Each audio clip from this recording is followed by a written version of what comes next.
Mag-scan ang inyong mga Digibox at hanapin ang Highland TV, ang aming channel nakadepende sa inyong lokasyon. Para naman sa mga gumagamit ng Free TV o Digital Smart TV, posisyon ang inyong antena sa labas ng bahay at hanapin ang Channel 44. Pwede rin kaming subaybayan live sa Original News Group Luzon Facebook page at RNG Luzon YouTube channel. Araw-araw tumutok para sa mga balita, latest updates at kulitan tuwing umaga. Recount the narratives that matter with these simple steps. Rescan your Digiboxes and look for Highland TV on the list. Make sure to reposition your antennas for those watching through digital smart TVs. Catch us beyond the screen through our social media platforms on the Regional News Group Luzon Facebook page and RNG Luzon YouTube channel. So hit that notification bell for more updates.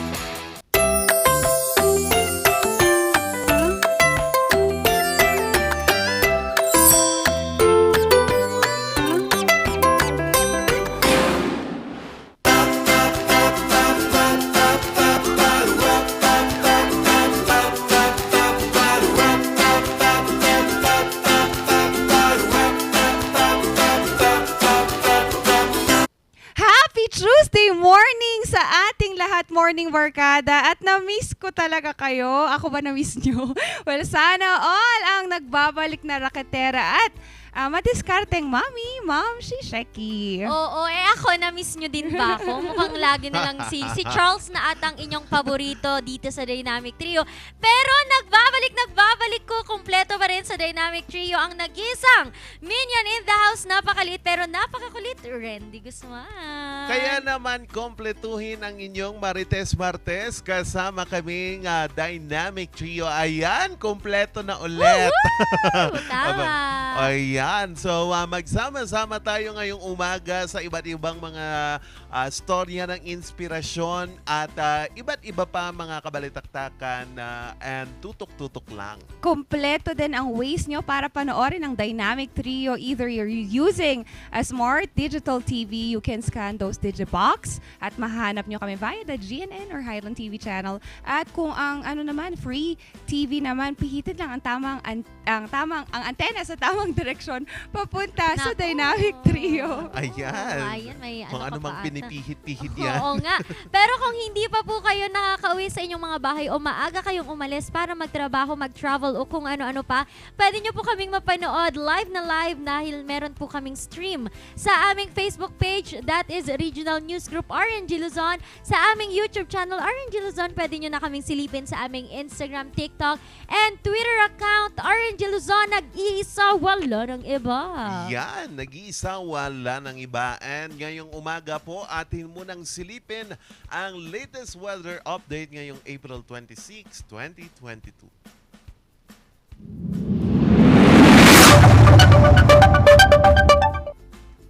Ang pinakamababang temperaturang naitala kanina po dito sa Baguio City ay 17 degrees Celsius. Naku, mainit.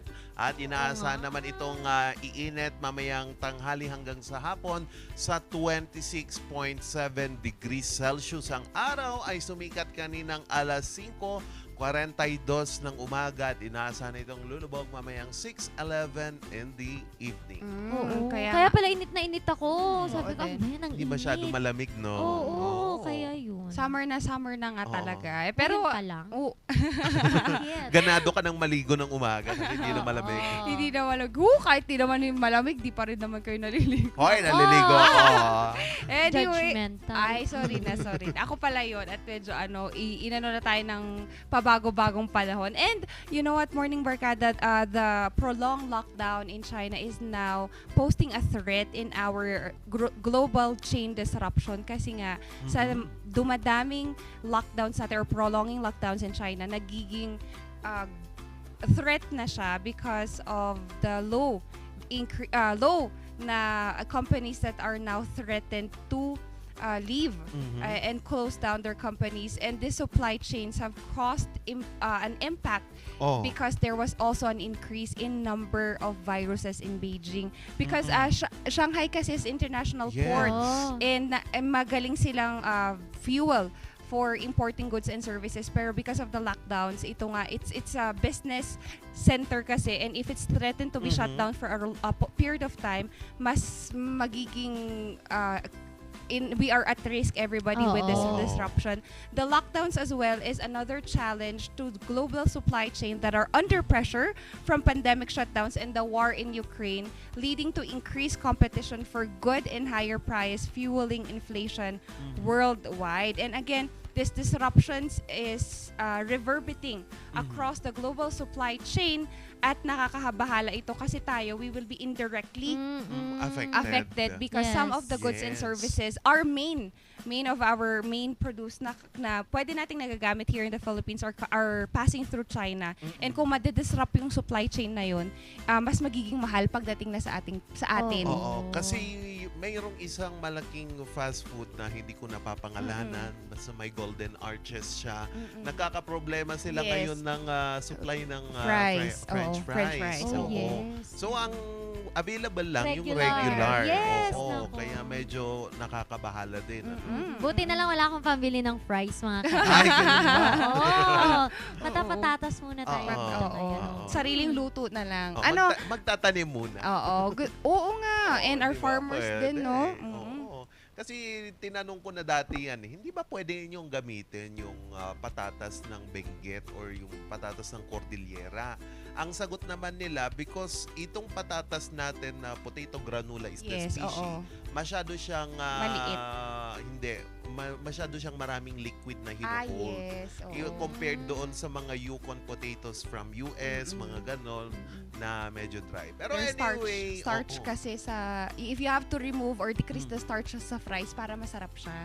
Kaya pag gumagawa ka nga ng hash brown, you have to really dry it. Dry. Kasi pat kung dry. hindi, hindi siya masarap. Yun lang, na-share ko. So speaking of patatas, atin namang puntahan ang ating mga magsasaka dito po sa ating bansa kasi nga din naman po unti-unting tumataas itong farm gate price po ng palay, which should be a good news, pero ayon po sa mga iba't ibang farmers hindi po ito nakakatulong at wala din po itong masyadong epekto sa ating mga magsasaka kasi nga din naman ngayon po ang farm gate price ng palay 17 pesos 17 pesos per kilo. Ganun, yun lang yung yun po yung farm gate price. Ibig sabihin pagkatapos maani ng mga magsasaka, maipa niya nga minagan na radyo yun, maikabil di milling, Tas i-dry. Kiss.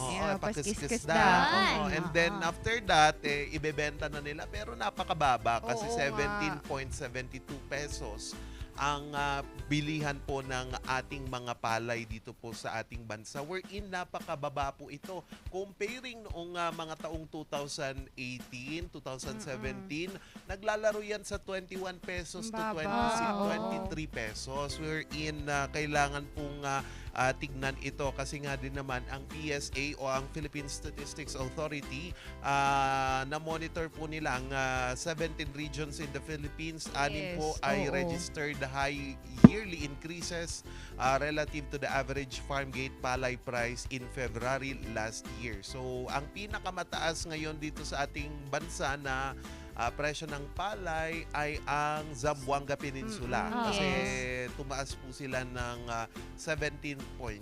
Pero yun yung 17.3%.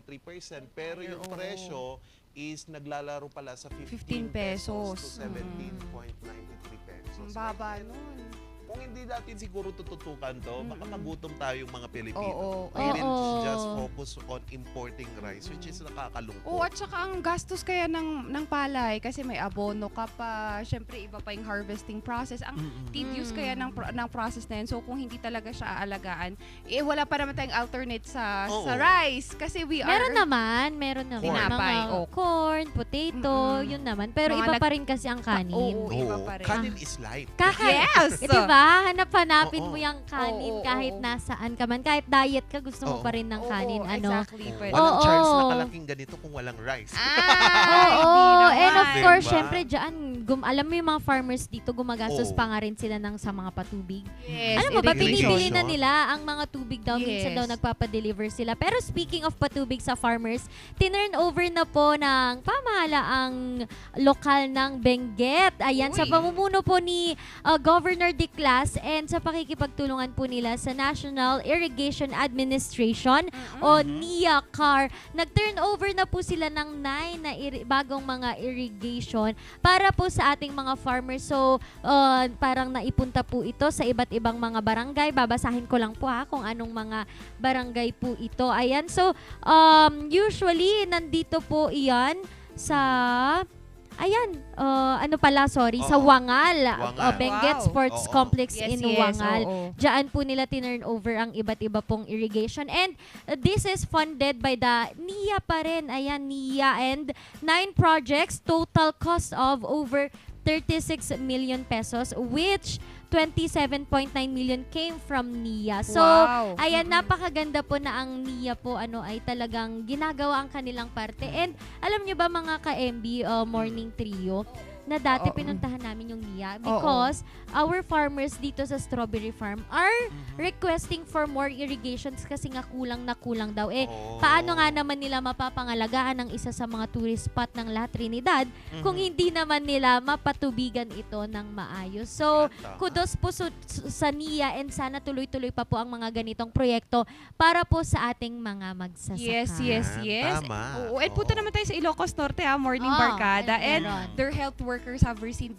their second dose of their booster shot. So in one of the hospital there, inumpisa na nila sa healthcare workers nila, and there were already 1,000 of them who was able to get the second booster shot rather, that is in Lawag City. And thank you, and you're trying your best to help each other and starting it within yourself. And earlier this month, the World Organization warned of a surge in COVID-19 case in the country if the public continues to lower its guard, coupled with unsafe gatherings that come with the elections. Kaya this is, again, a cry of help for everyone kasi nga mababa yung number and percentage natin who are getting their booster shot. So ito Yun. na, it has been announced. It could now be everybody could now get their second booster shot. So please utilize this kasi Oo. malay natin magkaubusan tayo ng vaccine in the next few months or years because the pandemic is still not ending very soon. Kailan ka Oo, and it na-booster? started yata yesterday, Hindi ako 25. nabubooster.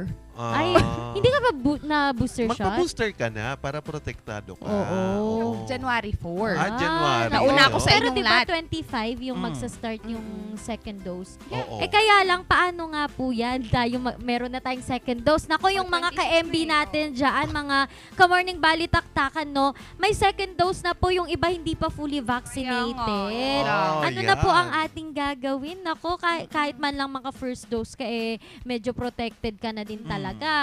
Ano pa yung second dose? Kaya naman dun sa mga hindi pa talaga nagpapabakuna, ano pang hinihintay nyo? Tara na, di ba? Magpabakuna ka na. Magpabakuna na kayo. Well, speaking Oo. of bakuna, again, hindi lang yan limitado sa mga in our family and households. This also would open gatherings kasi. And others are in also pageantry. Mamaya sa Piece of Shek, makikita natin kung sino ang ibibida ni Ma'am Sheki. Mamaya naman po sa ating tirada sa umaga, atin namang alamin na may karagdagan na naman tayong presyo sa produktong petrolyo Ay, nako. ngayong araw na ito ng Tuesday. Kaya naman mamaya tignan natin kung ilan na naman po ang tinaas Nako. ng diesel at gasolina sa tirada sa umaga. Oo, lahat yan pag-uusapan namin sa pagbabalik natin. Kaya tutok lang magbabalik ang Morning Balitaktakan!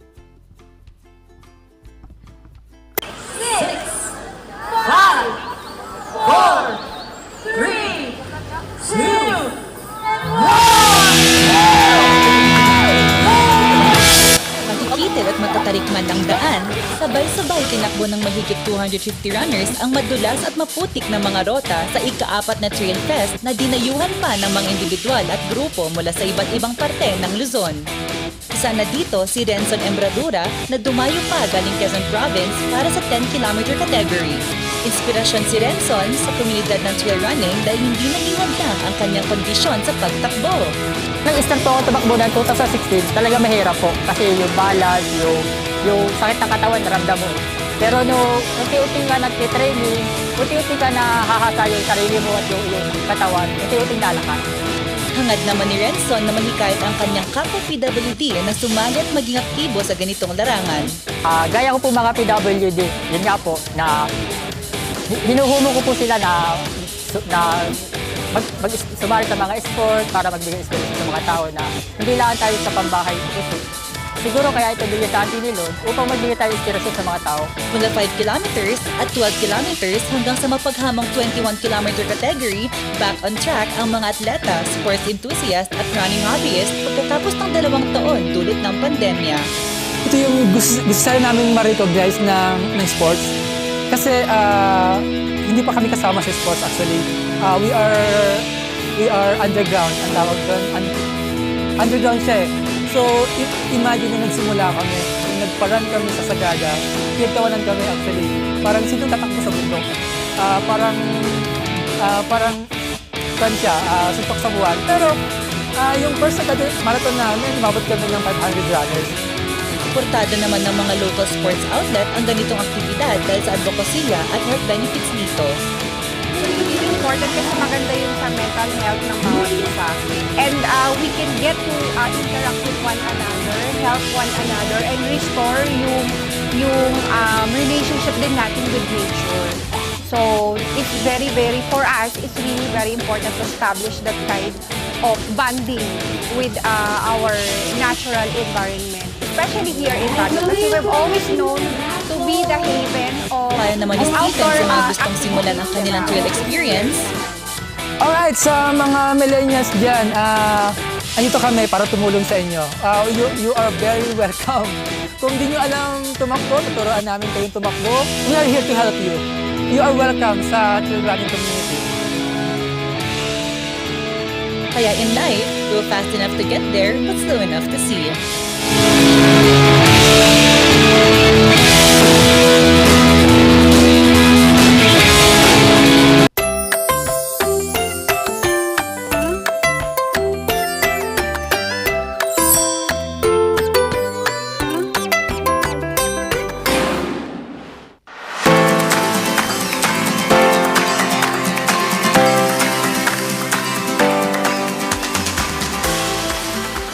Ang ganda ng Pangasinan. Pero, ilang bayan lang ang kilala. Pasikatin natin ang iba't ibang bayan. Paano? Gawin natin at itayo ang Pangasinan Eastern to Western Expressway. Ayusin natin ang mga tourism facilities. Bigyan ng training ang mga manggagawa sa tourism sector. Bigyan ng insentibo ang mga investors. Bilyon-bilyong piso ang halaga ng turismo. Tunay nga na napakaganda ng Pangasinan. Kaya huwag nating sayangin ito. Hindi ito pangako. Ito ang trabaho ko. Ako po si Ramon Gico III. Kasama nyo sa pagtupad ng pangarap para sa maunlad na Pangasinan.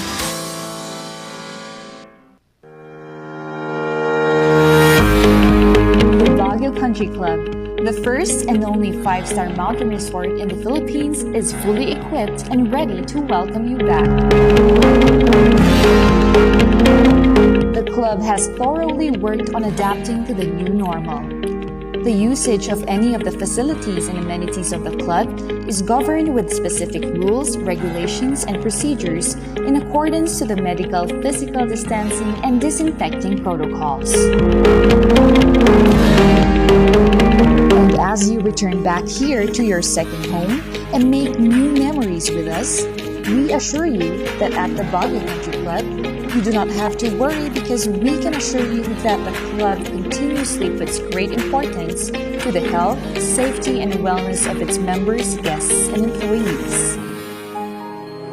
Ganito ang batas, dapat nararamdaman ng bawat Pilipino. Dahil sa Renewable Energy Law, may trabaho na ako sa ating bansa. Dahil sa ease of doing business na pagbilis ang pagkuha ng mga permit at nabawasan ng korupsyon sa gobyerno. Dahil sa Cooperative Code, bagong CDA Charter at Co-op Development Officers Act, lalo mo mamulat ang mga kubantibo. Ganito dapat ang batas.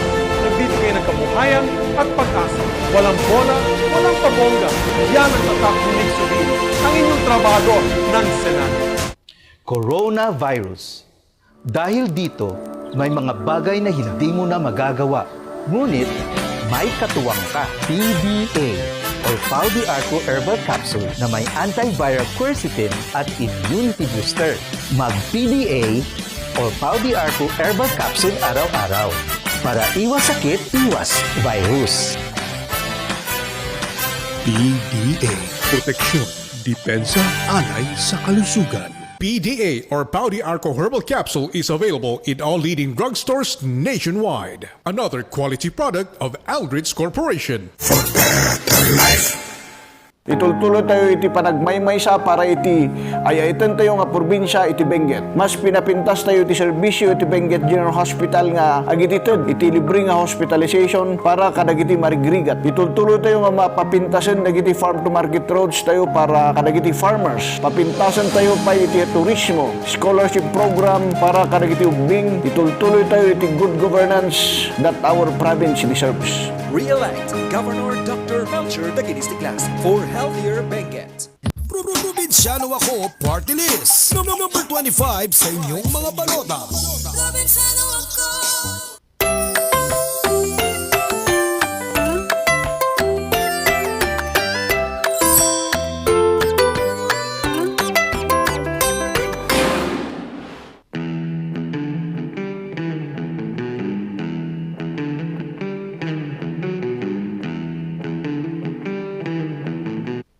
At nagbabalik po ang Morning Balitaktakan. Ngayong oras po natin ay alas 7:09 na ng umaga. Gising-gising, bangon-bangon na po. Welcome sa ating tirada sa umaga. At ngayong umaga po ay ang ating pag-uusapan naman ay ang pagtaas muli ng presyo ng produktong petrolyo. Kasi nga po nasa after ng 2 linggong rollback, ngayon po ay nasa 2nd linggo ulit po tayo ng pagtaas uli ng presyo ng produktong petrolyo. Kasi nga po naghayag na po ang iba't ibang kumpanya or mga oil companies dito po sa ating bansa na magtataas po sila ngayong araw na ito. Ang iba't ibang advisories po mula po sa Caltex, Clean Fuel, PTT Philippines, Sea Oil at Shell ay itataas po nila ang kanilang diesel by 4 pesos and 10 centavo habang 3 pesos naman kada litro ang gasolina. Habang ang Caltex, Sea Oil at Shell ay nagdeklara po ng pagtataas din ng karagdagang 3 pesos at 50 centavo per liter ng kerosene. So ito pong mga ito ay epektibo ngayong umagang po ito at yun nga po kahapon napakarami nga nung mga kabalitaktakan natin na humabol muli dito po sa Baguio City upang magpakarga ng kanilang mga sasakyan ng produktong petrolyo kasi nga din naman ang presyo po ulit ng kada bariles po ng langis dito po sa pandaigdigang merkado or public ito pong world market natin ay pumalo po sa $102 per barrel. Kung ikukumpara natin last week na pumalo lang po sa $98 per barrel. Malaki po itong pagbabago ulit dito po sa presyo ng produktong petrolyo kung saan mahihirapan naman yung ating mga kababayan. Pero ayon po sa Department of Energy na si Secretary Cusi, hindi naman po ito malaking adjustment sa presyo ng produktong petrolyo sa ngayon. So ayon po kay Secretary ayon po sa Department of Energy, so ang titignan ho natin ngayon itong presyo ng April 25 and I quote, today sa daily trading dahil makikita natin kung pataas o pababa. Pero nakikita po natin na wala namang masyadong significant increases doon sa prices. So unlike the past, nagkaroon ng pagpalo na nagpalaki na umabot sa 12 pesos at pagpalo ng pagbagsak sa 12 pesos. Yan po ay ayon kay Undersecretary Gerardo Ergiza Jr. Yan po yung kanyang assessment dito po sa pagtaas ulit ng presyo ng produktong petrolyo, kasi nga din naman hindi daw masyadong significant, pero malaki na din to 4 pesos at saka 3 pesos sa gasolina at diesel. Naku, malaki po yan na epekto ng ating pagtaas ng presyo ng produktong petrolyo, kasi nga din naman isa po sa mga naging rason pa rin dito po sa pagtaas ulit ng presyo ng produktong petrolyo ay itong nangyayari pa ring sigalot dyan po sa Russia at saka dyan po sa Ukraine. So hindi pa rin po matapos-tapos itong nangyayaring gulo dyan po sa bansang Ukraine at Russia, kung saan apektado na din po ang iba't ibang European countries, kasi nga din naman una na pong nagpataw ng embargo ng produktong petrolyo ang iba't ibang European countries sa Russia, wherein malaki po ang binibigay na supply ng petrolyo itong bansang Russia, wherein yun nga yung problema ngayon. So kung wala ang Russia, saan tayo pupunta? Saan tayo kukuha ng presyo na or saan tayo kukuha ng supply ng petrolyo, wherein everyone is looking sa US and also sa Middle East, especially Saudi Aramco, na napakalaki pong napakalaking oil firm diyan po sa Middle East, and yung iba't ibang mga oil rigs dito po sa Estados Unidos. Sana po mapabigay na din itong iba't ibang oil subsidy, kasi as of now medyo problemado pa rin po ang LTFRB ukol po dito sa pamamahagi ng oil subsidy, kasi nga din naman election ban, temporary pong na-stop ang pamimigay nitong oil subsidy, especially yung mga pantawid pasada cards na ginagamit ng ating mga tsuper ng jeep, at pwede na din yung mga bus at saka mga taxi. Pero mas malaki daw sana kung tatanggalin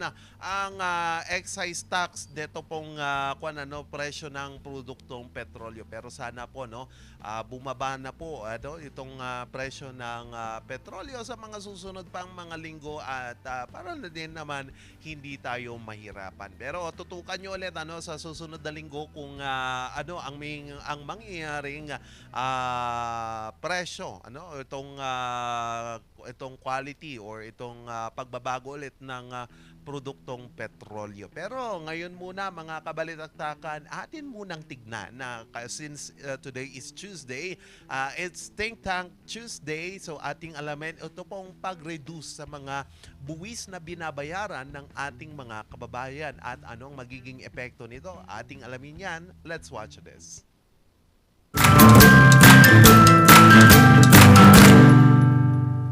For this segment, Think Tax, I'd like to end the fourth segment with the question on how do we reduce taxes?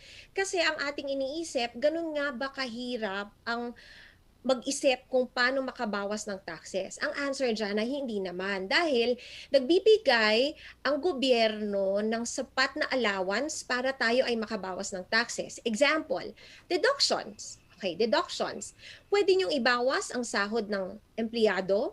Pwede niyong ibawas ang mga expenses ninyo like office supplies or utilities expense or rent. But here's the catch.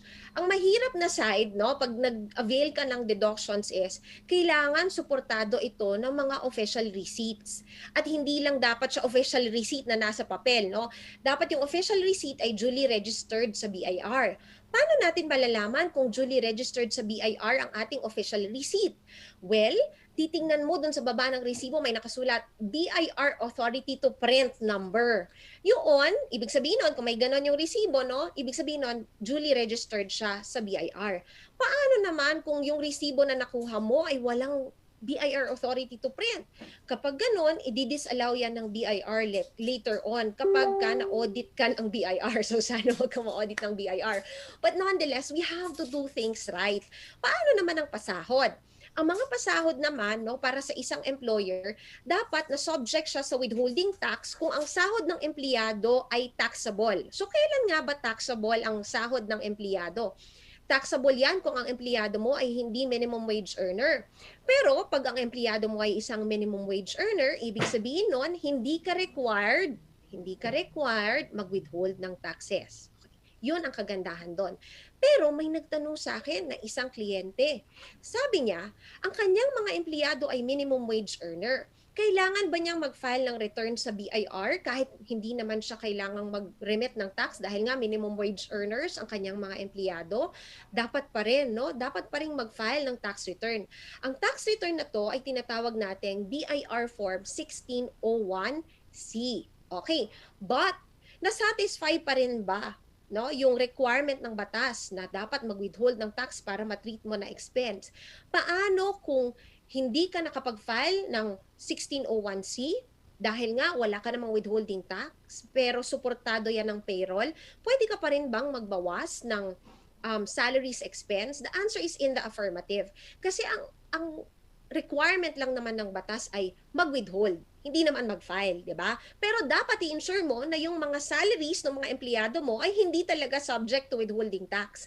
Kasi kung subject sila sa withholding tax, naku, madi-disallow yung salaries expense mo. And finally, meron tayong tinatawag na tax-free exchange. Ano ang tax-free exchange?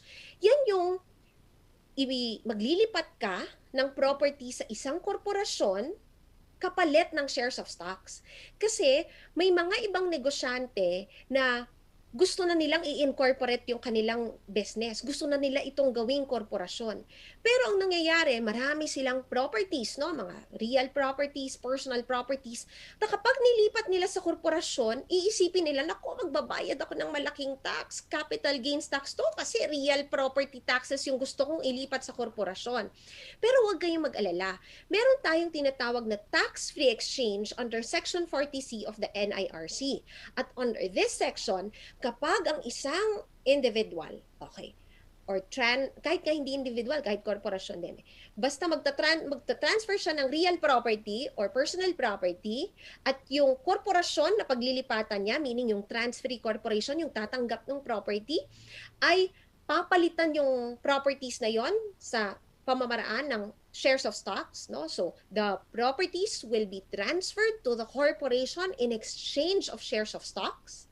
Okay, magiging tax-free yan kung yung naglilipat ng property, meaning the transferor, will obtain control over that transferee corporation. So halimbawa, ako ay isang mayaman na negosyante, ililipat ko ang 10 real properties doon sa korporasyon. Okay, paano ko maiiwasan ang payment ng capital gains tax and documentary stamp tax, no? Or creditable withholding tax and VAT and documentary stamp tax. Paano ko maiiwasan yung ganong liability? Maiiwasan yung ganong liability kung after the exchange, no, di ba, ililipat ko yung properties na yon at papalitan nila ng shares of stocks. Pero dapat, after kaming magpalitan, I will own at least 51% of the total shares of stocks entitled to vote. So in that way, I know that I already obtained control over that corporation. Again, beautiful. And there are other means, no? In order for you to reduce your taxes, you just need to consult your accountant or your lawyer. So again, knowledge is very important. And so I hope that I had helped you earn more nuggets of wisdom in order for you to reduce your taxes.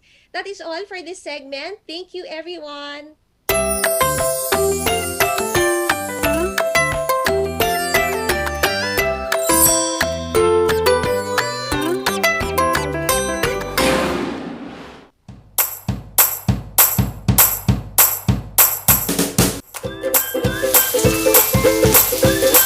Best sellers that we have are the pork sisig, sizzling liempo, quarter leg, and then we have the sizzling beef pares as well.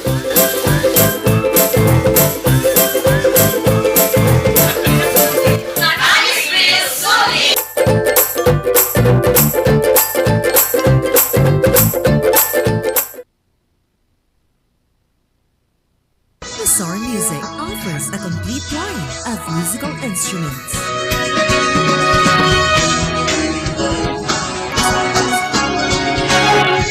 Bizarre Music, Baguio's pioneer in online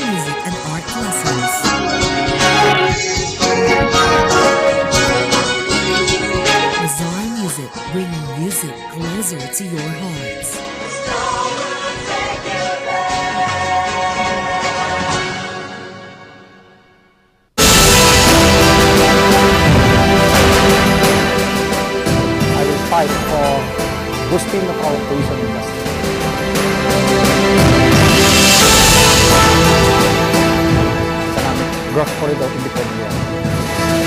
Programs for our education, employment, and sports development.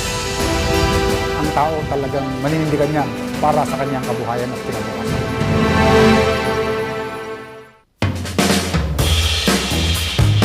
Yes! Ayos to! Ayos to! Pa, lakas naman ang tawa mo.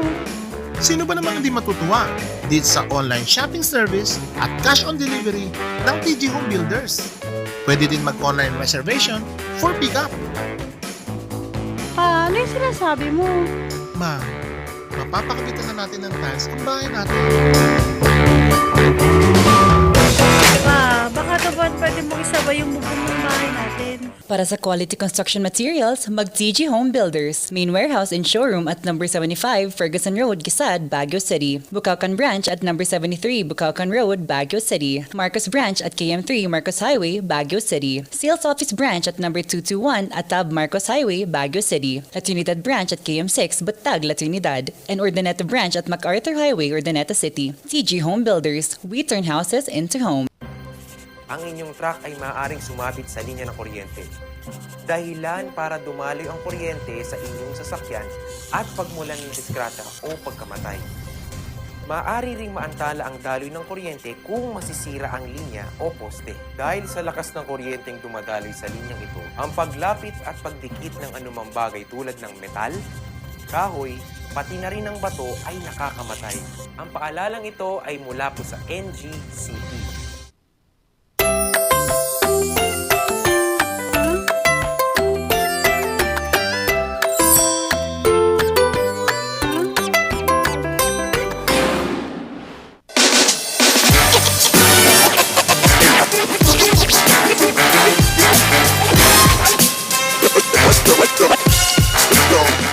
In life, we can't always have it all, but we can achieve every goal and aspiration through hard work and dedication. Small steps headed in the right direction can turn into big leaps to a better tomorrow.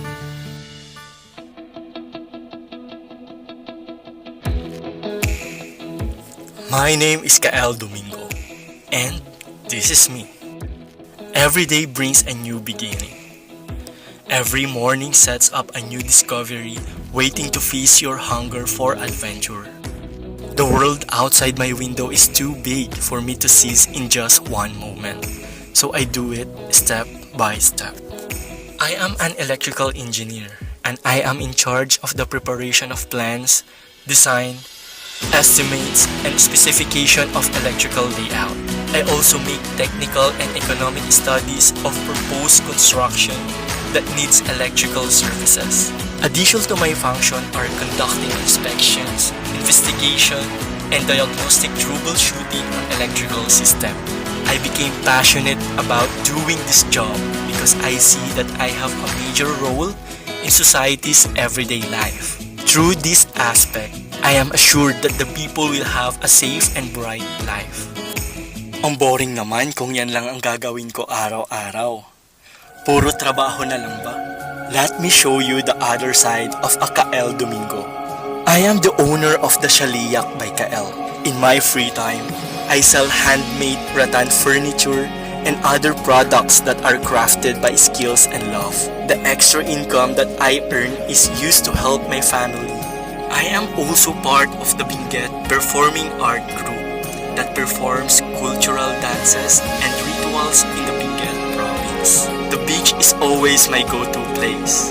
I am very much into free diving. The rippling waves of the sea create calmness deep in my soul.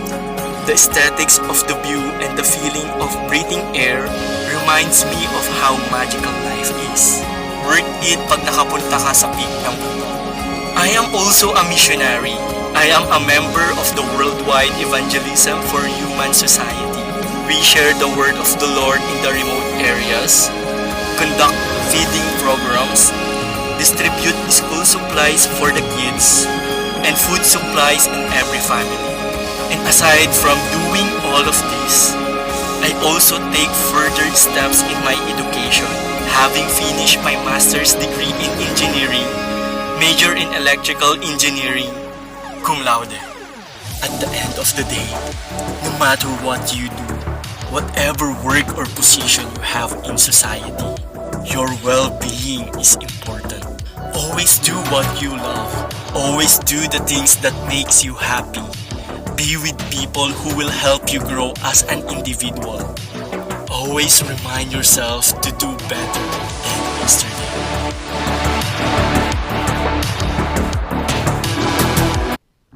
Dreams really do come true sa isa nating candidate, and I know that his advocacy have gone beyond, not just within the people and his family members, but beyond and beyond after this. We have this morning Mr. Christian Michael Domingo. Good morning, Sir Christian. Yan, Sir Christian, maybe we can do it again. Good morning, Sir Christian. Yun. Mukhang hindi natin marinig si Sir Christian. Sir Christian, baka po nakamute tayo at para gusto naming marinig ang iyong tinig ngayong umaga. And you've seen in his audio visual presentation, Morning Barkada, that in pageantry, you just don't hone your beauty. You hone what is always inside, your advocacy, your mission as a person. And pinakita yan ni Sir Michael sa atin this morning. He's an advocate of prosperity with livelihood, changing lives when it comes to the people that wanted to bring their artistry, and also a missionary by his, one of the things that he do as well. So mamaya babalikan lang natin siya sa pagbabalik ng Morning Balitaktakan.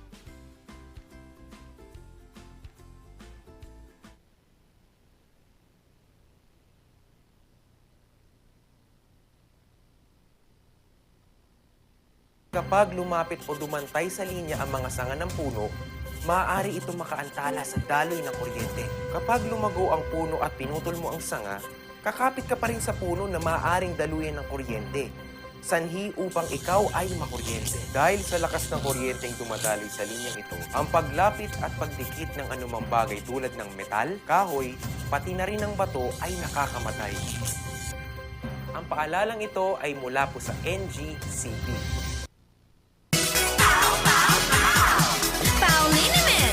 Masakit ba ang likod, ang kasu-kasuan? Namimitig o masakit ang iyong kalamnan? May rayuma, arthritis o nahihilo? May stiff neck, flatulence o masakit ang ulo? Sa Pauliniment, ginhaway, garantisado. Pauliniment, isang pahid ka lang. Dahil walang out sa Pau!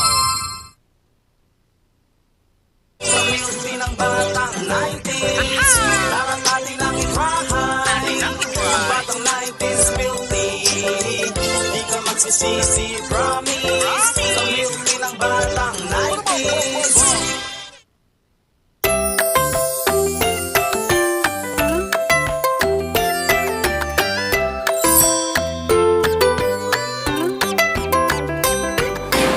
Nagbabalik kami muli, Morning Barkada, and we have this morning Mr. Christian Michael Domingo. Good morning!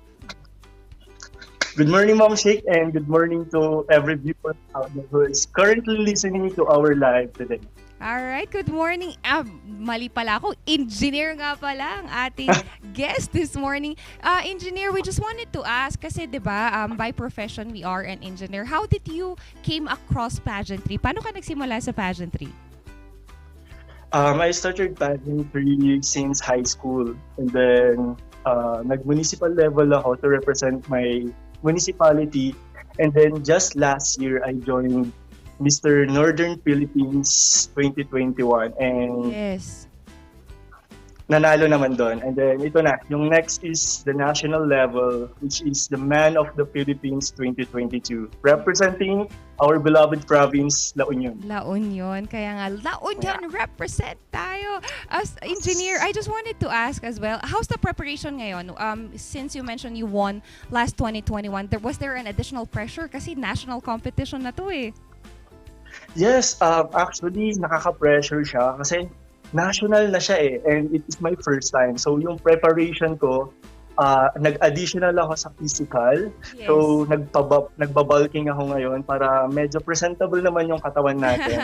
As well as Financially, yun yung sobra kasi national level, it needs a lot of preparation for us to cater all the needs na kailangan i-submit, the videos, the national costume, Yes, yung oo mga nga. gagamiting damit. Ayun. Engineer Kael, I wanted to ask, sabi mo nga the preparation is not just outside or physical, it also comes inside. Sir Kael, how do you prepare yourself for probably your mental health and also spiritual guidance na rin? Yeah, yung spiritual guidance, sobrang kailangan natin yan to be guided accordingly kasi yun yung pinaka-essential sa atin as Christian eh. Yun pa din, nagde-devotion every morning, every gumising, tapos, after gumising, then bago matulog, tapos patuloy pa rin yung pagtulong natin sa ating mga kapatid sa mga remote areas, tulad ng feeding programs, ganun. Yung missionary thing. Yes, or yung ambag natin when it comes to the other people is not just within our circle but beyond that. Yes. Engineer Kael, I wanted to ask your platform when you joined Northern Luzon 2021, how are your platforms and advocacies have now extended kasi nga we are a candidate of the Man of the Philippines? Yes, mas wider na yung range natin when it comes to the platform kasi mas bigger na siya, so national level na siya. So mas nai-spread natin not only just the Northern Luzon but the entire Philippines. So yung pag-spread natin ng awareness of occupational safety and health, not just only in our area, and also we are catering to other areas. Kasi by viewing yung video na advocacy natin sa YouTube and the Facebook, ma-aware sila dun eh. Parang, meron palang ganong occupational safety and health. Parang dun magsisimula yung changes. So, yun yung gusto kong i-spread sa buong Pilipinas and hopefully, pag nanalo pa tayo dito, sa ibang bansa naman. So, hindi lang dito sa Pilipinas, kundi sa iba't ibang bahagi na ng mundo. Truly, that dream, Engineer Kael, will go through because of your passion and nakikita namin yan. Engineer Kael, if I may ask, one of the advocacies is to help there in La Union, yung hand-woven products or handmade products. What made you extend to this part? Kasi hindi lahat nakikita yung ganitong advocacy. Maybe more are driven into environmental, mental health, but ito kasi more on agriculture and livelihood side. Yes, trivia, yung isang vision kasi ng province ng La Union is that on 2025, magiging center of agri-tourism na siya. Yes, Isang napakagandang isang napakagandang layunin ng ating probinsya to promote yung mga products natin naturally, hindi siya nakakasama sa ating mundo. Like, rattan siya, and then maganda siya aesthetically, and then napakamura. Yun. Yes, and Engineer Kael, the thing is that ito kasing isa sa mga industry that is slowly fading or nakakalimutan natin that it actually exists. And congratulations for La Union for bringing agritourism, not just for the livelihood of people, but also reliving our cultures. Engineer Kael, since in preparation to the Man of the Philippines competition, meron akong mga pageant questions sa'yo. Mga dalawa lang naman. Ready ka na ba? Hindi ako prepared. Sige. Well, you are indeed a good person inside and out, sir. Kaya alam ko meron yan. Sir Kael, if I may ask, if you're going to change something, any rule in the Philippines, anong rule ito at bakit? I will be going to change a specific rule in the Philippines is that yung educational system natin siguro, gusto kong baguhin siya, hindi in a negative way but in a positive way. In this course, mas kasi pandemic ngayon eh. Yes. So gusto kong i-change 'yon para mas maka-avail pa yung mga bata na nasa remote areas. Kasi Yes. yun yung na yung mga medyo lapses natin sa Exactly. government eh. Hindi nila nakikita yon. And ang alam kasi nila, yung internet is meron dun sa mga tulad dito sa La Union, may mga places dito na wala namang signal. Parang ganon. So gusto kong baguhin yun na parang may mga teachers na pwedeng pumunta doon to teach. Exactly. Parang ganon. I also agree with you, Engineer Kael. Ngayong pandemic, nasubok tayo in our healthcare facility and mostly in our education sector because we've seen already that, with the circulating meme online na parang basic na lang ang malaman kung sino tong tatlong bayani or padre who fought during the Spanish Yes. Revolution. Hindi pa natin alam. And it was, nung una nakakatawa, pero sa totoo lang, it was an insult to our education system. Engineer Kael, one more thing. Personally, what is the most important part in beauty pageants? The most important thing in beauty pageant is that the lesson you've learned after joining. Kasi that's very vital eh. You will the lesson you've learned will be instilled in your minds kahit matapos na yung pageant. Yes. Kasi yung mga lessons na yun, pwede mong i-apply sa bahay nyo, sa kahit saang lugar na pwede kang mapupuntahan. Especially the disciplines, the self-discipline that you will learn while the pageant is ongoing. So yun yung pinaka-importanteng bagay siguro na matututunan ko sa isang pagsali sa pageant. Yes, I agree, Sir Kael. No? It's self-empowerment by discipline and your virtues as well. Kasi diba, Sir Kael, sometimes when we go and be part of something, sometimes our values may change. Lastly, Engineer Christian Michael Domingo, please invite everyone for this upcoming pageant. Yes, I would like to invite everyone to watch us sa Man of the Philippines in General Santos City this coming June 18 to 26.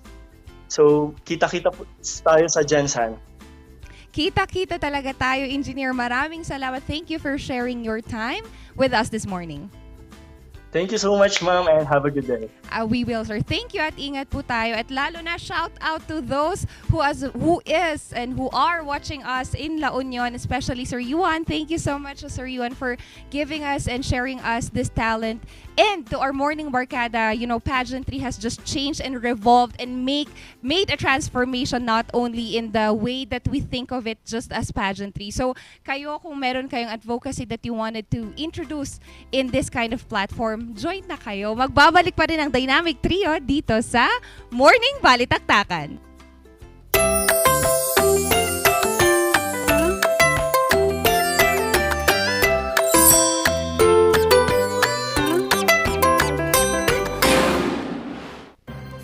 Ang inyong truck ay maaaring sumabit sa linya ng kuryente. Dahilan para dumaloy ang kuryente sa inyong sasakyan at pagmulan ng disgrasya o pagkamatay. Maaari ring maantala ang daloy ng kuryente kung masisira ang linya o poste. Dahil sa lakas ng kuryenteng dumadaloy sa linyang ito, ang paglapit at pagdikit ng anumang bagay tulad ng metal, kahoy, pati na rin ng bato ay nakakamatay. Ang paalalang ito ay mula po sa NGCP. Gusto mo bang maging updated sa balita at mapasaya ang inyong araw? I-scan ang inyong mga Digibox at hanapin ang Highland TV, ang aming channel nakadepende sa inyong lokasyon. Para naman sa mga gumagamit ng Free TV o Digital Smart TV, posisyon ang inyong antena sa labas ng bahay at hanapin ang Channel 44. Pwede rin kaming subaybayan live sa Original News Group Luzon Facebook page at RNG Luzon YouTube channel. Araw-araw tumutok para sa mga balita, latest updates at kulitan tuwing umaga.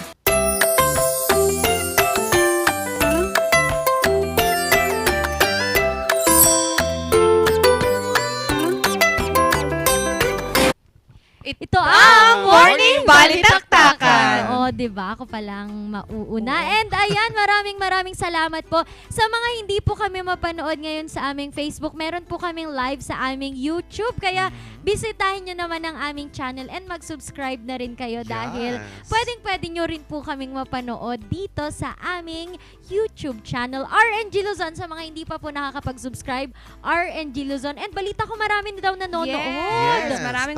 Also, again, shout out to everyone that is watching us in Agoo, Pugo, Puro, and maraming salamat po. And also sa La Union, maraming salamat po. And also si Sir Olanday, no, kahit sa platform talagang papanoodin niya tayo. Oo. And shout out din kay Sir Yuan Lopez, Man of the Philippines, La Union. Oo nga, shout out. Shout out. Kailan ba ito? Parang June. Vietnam ba? Gensan. National muna. National muna. And then malay natin, it will be an international competition for everyone that is empowered to join this kind of pageant. At alam nyo, talagang nakakatuwa lang kasi dati, di ba, puro babae lang. Ngayon, it's very holistic. I think last week, meron na din tayong sa LGBTQ plus community na may nanalo rin. Cordillera, top model. Yes. Aside from that, also, yung meron pa yung pageant. Aside from the fashion show. Oo. Pero babatiin din namin. Ako, ang dami palang fans ni Mr. ni Mr.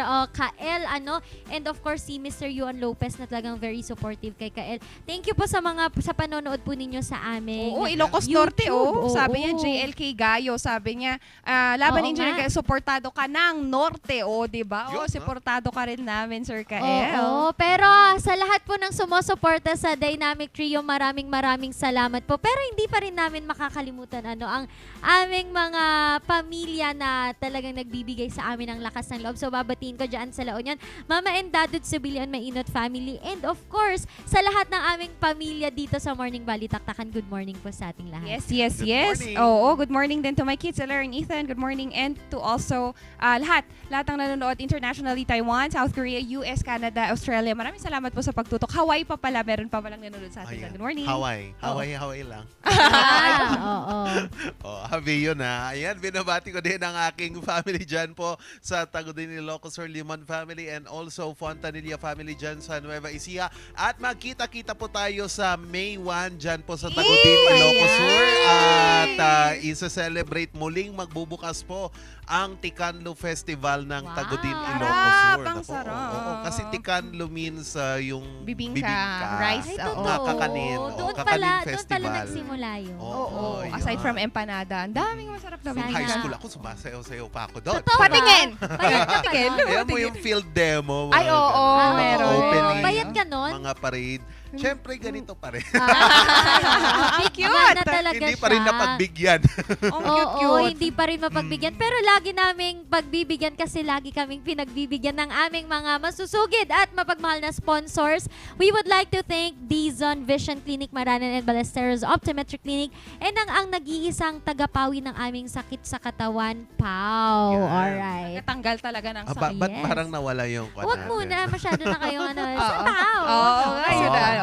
And sa TG Home Builders as well, nakita naman natin kanina that they have branches all over dito sa Baguio City, La Trindad at La Union. Kaya you can visit them. You can use order online kasi sila ang Urdaneta. Thank you for correcting me. For online, pwede kayong mag-order online na they have been pioneering for that over years already. Maraming salamat TG Home Builders, NGCP at Baguio Country Club. Ayan, pasalamatan din natin ang batang 90s milk tea na Pampawi ngayong summer season, at pwede din tayong pumunta dyan po sa Pugo, La Union, dyan po sa Pugad Adventure Resort para sa mga gustong mag-enjoy ngayong summer. And also pwede din po kayong matutong mag-reskill ng inyong mga iba't ibang mga musical instruments. Pwede yung matutunan sa Mozart Music. Oo, and bukas po magkita-kita ulit tayo dahil pupunuin ulit namin kayo ng mga kwentuhan, chikahan at kung ano-ano pang kalokohan dito pa rin po sa Morning Balitaktakan. Pero ang nag-iisang Randy Guzman ko kumpleto sa Dynamic Trio. Yes, and ako muna ay rarakit at mawawala ng ilang araw nga lang naman, Morning Barkada. Kaya ang Dynamic Trio pa rin ay buong-buo pa rin kami. And ano man yan, kahit hindi man buong nakikita physically, but we are always complete at kukumpleto pa rin ang agahan nyo, raketera at madiskarteng Mami si Sheki. So, dynamic duo na. Duo muna. In a while. So, solo ulit eh. Oh. Charot. Ay, ayoko na. Charot. Ayoko na kahapon. Ayan, nakasama nyo naman sa diskusyon at tawanan Charles Limon. Kaya naman bukas magkita-kita ulit tayo dito lang sa Morning Balitaktakan!